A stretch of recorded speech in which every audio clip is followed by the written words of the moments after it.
Meu querido irmão, minha querida irmã, sobretudo a você que faz as suas anotações pessoais dos estudos que temos realizado, a você que está fazendo o seu diário espiritual, volte a ele, volte nas afirmações que fizemos há 2 domingos atrás. Você verá ali que nós dedicaremos, ao menos a primeira parte desse tempo comum, para buscar 2 coisas muito importantes à nossa vida cristã: contemplar o Senhor e contemplar o mistério que está encerrado em nós. Contemplar o mistério do Senhor, crescer no seu conhecimento, crescer na sua intimidade, e à medida em que nos aproximamos desse mistério, vamos compreendendo o mistério que é a igreja, o mistério que está encerrado em nós. O que nós falaremos hoje está em continuidade ao que falamos na semana passada. Na semana passada nós dissemos: o Senhor é luz. Quando nós nos aproximamos dele, quando nós contemplamos o seu mistério, a liturgia do domingo passado nos fez entender que ele é luz, que no Senhor não existem trevas. E no domingo passado nós dissemos que se ele nos ilumina, nós somos iluminados, e iluminados para iluminar. Dando continuidade, gostaria que você continuasse com esta imagem do Senhor luz, porque nós partiremos dela para falar do que nos propõe a liturgia de hoje. Hoje a liturgia nos vai iluminar o mistério que somos nós. Nós vamos compreender ainda mais quem somos nós e quem somos chamados a ser. E isso só é possível se nos permitirmos iluminar pelo Senhor. Isso só é possível compreendermos quem somos se nós compreendemos que Ele é luz e luz que nos ilumina. Pegue comigo na sua Bíblia a segunda leitura de hoje, ou no seu aplicativo. Nós partimos da carta 1 de São Paulo apóstolo aos Coríntios. Estamos no capítulo 1, versículo 26. Nós também falamos isso na vez passada. Vamos repetir esta ideia. Diz o apóstolo: considerai vós mesmos, irmãos, como fostes chamados por Deus. Veja, o apóstolo faz em primeiro lugar um convite. O convite é: considere, ou seja, reflita, pare para pensar, dê um tempo, olhe para si mesmo, olhe para mim, o Senhor, e olhe para si mesmo, considere. E depois ele faz uma afirmação: considerai vós mesmos, irmãos, como fostes chamados por Deus. Nós somos chamados por Deus, somos todos vocacionados, porque trazemos no coração uma vocação, uma não, muitas vocações. A igreja no Brasil celebra neste ano de 2023 o ano das vocações, o 3º ano vocacional. E é muito importante que a gente se aprofunde nesta ideia do que é uma vocação. Vocação é um chamado.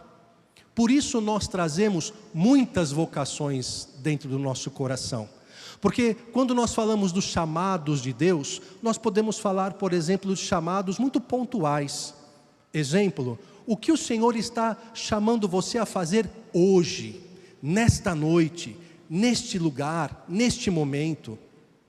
O que Ele vai chamar você a fazer a partir da palavra que está sendo proclamada? O que o Senhor está chamando você a fazer na situação de vida que você se encontra agora? Todas vocações pontuais, chamados pontuais, até os chamados fundamentais. Chamado à vida, chamado à vida cristã pelo batismo recebido, chamado à vida consagrada, à vida presbiteral, à vida matrimonial. Hoje temos um aniversário de 25 anos de vida matrimonial. Aí são os chamados fundamentais. Mas importante é todos nós nos considerarmos chamados por Deus, porque Ele fala conosco constantemente. Pois bem, esta é a primeira imagem que é muito importante que tenhamos em mente. Até porque a vocação, a descoberta do chamado que Ele me faz, nasce dessa iluminação. Segunda ideia que está presente nas nossas leituras de hoje: toda vocação E se você é um discípulo atento, já vai perceber que nós já falamos disso também. Toda vocação, ela exige um projeto.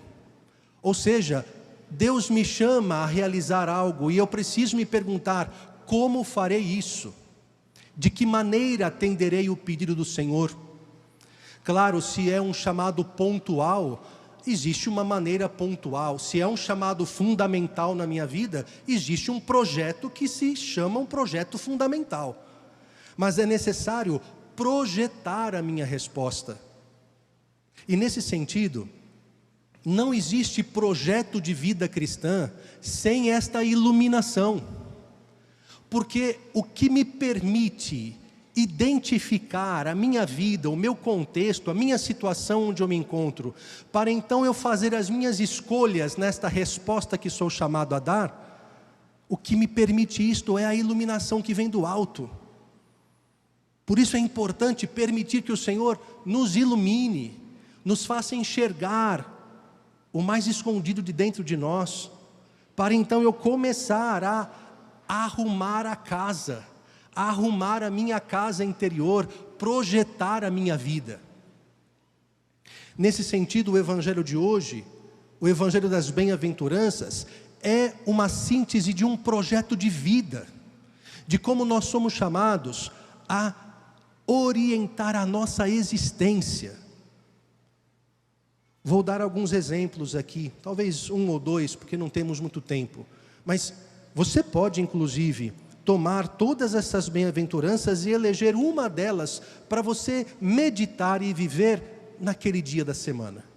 Hoje nós vamos falar sobretudo do pobre em espírito.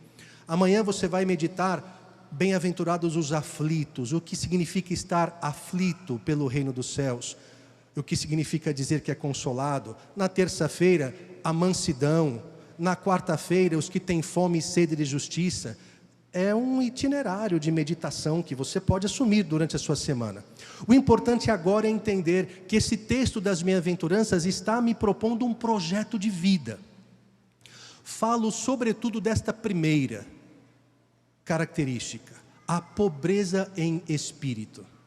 Primeiramente, vamos tirar da nossa cabeça e do coração aquilo que não é pobreza em espírito, porque geralmente, quando a gente usa essa expressão, fulano é pobre de espírito, é uma expressão deplorável, é uma coisa ruim, significa dizer que ele é pequeno, né? Não, isso é outra coisa. O Evangelho está falando de pobreza em espírito.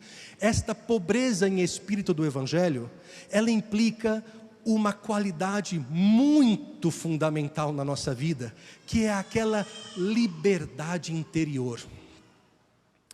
Meus queridos, só é livre interiormente quem se permite iluminar por Deus. Imagine que você está num quarto escuro, tudo escuro, cheio de tranqueiras. A gente tem até medo de se movimentar num quarto escuro, cheio de tranqueiras, porque a gente tem medo de bater a canela em alguma coisa, cair, se machucar. Então, muitas vezes a nossa vida é esse quarto escuro, cheio de tranqueiras, que vão se acumulando ali. Imagine que agora a gente acenda um farolete desses profissionais aí que a polícia usa, que alcança longe, né? E começa a iluminar esse quarto. Começa a dar visão, dar luz nesse quarto. Ora, você começa a dizer: meu Deus, mas o que isso está fazendo aqui? Isso aqui não é lugar nesse quarto. Isso aqui é lixo. Isso aqui tem que tirar daqui. Isso aqui tem que colocar lá no armário. Isso aqui... Quando você começa a movimentar este quarto a partir da iluminação, isso é um projeto. Você está arrumando a sua casa. Quando esta casa está arrumada, você experimenta de uma liberdade de ir e vir neste ambiente, e porque você iluminou, você experimenta aquela liberdade de se desfazer daquilo que não é importante. Você olha para aquilo e fala: eu não sei por que eu considerei isso aqui tão importante na minha vida, perdi tanta energia com isso. Não, sob esta luz que eu estou colocando nesse quarto, eu estou descobrindo, isso não tem importância. A liberdade interior é o que me faz pegar isso aqui e dizer: não preciso mais disso. Isto é, entre outras palavras, ser pobre em espírito. Significa não estar preso a nenhuma situação, a nenhuma criatura, a nenhum objeto, não estar preso a nada. Porque o que move a minha vida é esta luz que vem do Senhor. Eu sou capaz, eu sou livre para tomar as decisões que eu preciso tomar, em vista dessa resposta que sou chamado a dar a Deus. Tenho tempo ainda? Uma outra bem-aventurança? Vá aí no versículo 8. Bem-aventurados os puros de coração. Aqui é uma confusão que as pessoas fazem. Primeiro, sobre o que é pureza. Se a gente chega para alguém e fala assim, eu sou um cara puro, as pessoas dão risada da gente, né? Se a gente falar, você mulher, fala, eu sou uma mulher pura, as pessoas dão risada da gente. Porque geralmente a gente liga pureza a uma certa ingenuidade, aquela pessoa boba, aquela pessoa, né? Mas não, pureza é aquilo aquele que não se permitiu contaminar. E onde existe pureza de elementos? Onde esses elementos são iluminados. Onde eu tenho discernimento para separá-los, para discernir. Isto fica comigo, isto não mais. Isto eu trago para a minha vida. Isto eu preciso com liberdade interior me desfazer. Colocar para longe. É a iluminação que vem de Deus que me faz ser puro, ou seja, que me faz lutar contra tudo aquilo que possa contaminar a minha vida. E aí sim, o resultado disso, sabe o que é? Olha aí outra palavra tão mal entendida por nós. O resultado disso é a inocência. E quando a gente fala em inocência, muita gente confunde inocência com ingenuidade. Tem até o bordão lá, sabe de nada, inocente, né? Para dizer como você é tonto, como você é bobo, né? Como você, na verdade, precisa dar uma aula de português para quem criou o bordão, né? Porque inocência não é ingenuidade. Ingenuidade é quando eu não sei nada. Inocência é falta de culpa. Alguém que é inocente é alguém em quem eu não encontro culpa. E para eu não ter culpa, eu não posso ser tolo, eu não posso ser ingênuo, eu preciso discernir o que é o bem e o mal e escolher o bem. Aí eu sou inocente. Então, o inocente não é um nó cego. O inocente não é um tonto. Não, o inocente é aquele que, porque se permitiu iluminar, se permitiu entender o chamado de Deus, ele sabe discernir o bem e o mal, e ele faz opção pelo bem. Ele é puro e por isso inocente. Terceiro e último, prometo. Bem mais rápido. Vai no versículo 5. Bem-aventurados os mansos. Ou também palavrinha que acabou caindo no vocabulário popular de uma maneira tão equivocada, né? Pessoal, já tem gente dando risada porque se recordou, o pessoal chama de manso aquele marido traído, não é? Não vou dizer a palavra aqui, mas é essa palavra mesmo que está aí na sua cabeça, né? O pessoal chama de manso o marido traído. Ou seja, desculpe a expressão, né? O que o povo diz é que ele é tonto, porque ele sabe e ainda permanece sem reação. É um traído manso. Meu Deus, mas não tem nada a ver com a mansidão do Evangelho. O que é a mansidão do Evangelho? É aquela atitude, aquela virtude pela qual, quando eu me permito iluminar, quando eu me permito entender a situação onde eu me encontro, eu me mantenho sereno, eu me mantenho equilibrado, porque eu não permito que estas coisas me roubem a paz. Elas não estão confusas na minha vida, elas não estão me envolvendo num turbilhão de emoções que não me permite decidir. Não, elas estão cada uma no seu lugar, e é isto que me faz manter a mansidão, é isso que me faz manter a serenidade. para tomar as decisões que eu preciso tomar. Desculpe, eu toquei no assunto. Então, se eu fui traído, a mansidão não é aquela característica que vai me fazer dizer: ah, tudo bem, eu sei e não faço nada. Não, a mansidão é a virtude que vai me fazer, porque eu ilumino esta situação, eu a julgo pelos olhos de Deus, a tomar a atitude correta, a atitude que Deus espera que eu tome, a atitude justa. Isto é mansidão. Então, se nós tivéssemos tempo, falaríamos de mais versículos. Nosso tempo já está terminando. O importante, meu querido e minha querida, é entender que é fundamental, em primeiro lugar, permitir que o Senhor ilumine minha vida. Eu preciso da sua luz. E digo na minha oração de hoje: Senhor, envia a tua luz sobre mim, ilumina a minha existência, ilumina esse meu quarto escuro, ilumina esse quartinho escondido dentro de mim, projeta a tua luz sobre mim, Senhor.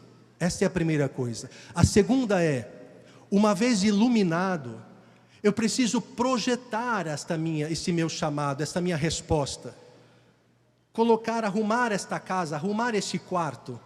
Mãos à obra, meu querido, mãos à obra, minha querida. Vamos botar esse quarto em ordem. Este quarto só você sabe qual é, só você sabe o que existe aí.